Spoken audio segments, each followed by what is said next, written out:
Alright, so you've already learned this week about unit rate and constant rates of change.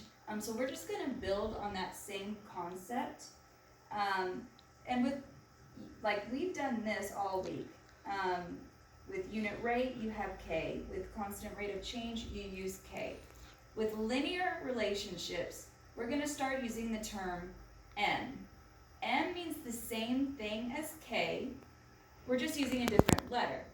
Okay, so M and K are the same. It's written right here.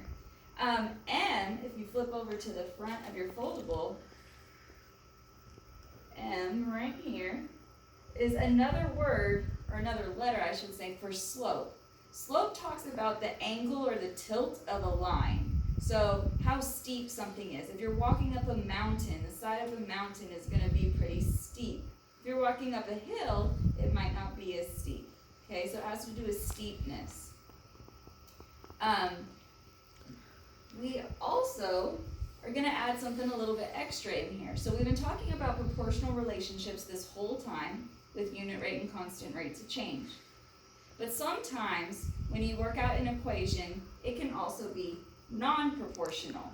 It can't be both. It has to be one or the other. In non-proportional relationships, you'll see that it still has the M or the K like we talked about before. And remember, K, I'm going to write it right here. K is the same as Y divided by X. Just in case you forgot, K is the same as Y divided by X.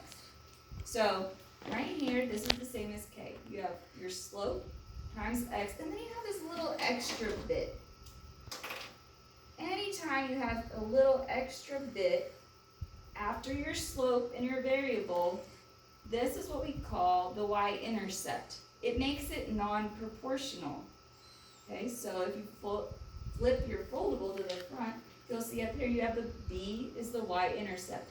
The y-intercept we'll get into later, but really you just need to know that it is a little bit extra added onto the end of your equation. So if you see minus anything, plus anything, then it's non-proportional.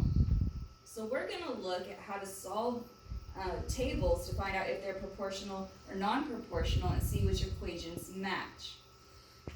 So if we are looking at this table, sorry that's at an angle, if we're looking at this table, remember I just told you that we are going to do K or M equals Y divided by X. So just like you've been doing all week, you're going to take Y and you're going to divide it by X. Now, you don't do anything with this 0. If you see this 0, you're going to leave it alone.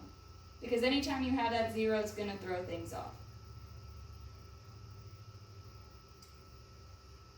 Oh, shoot.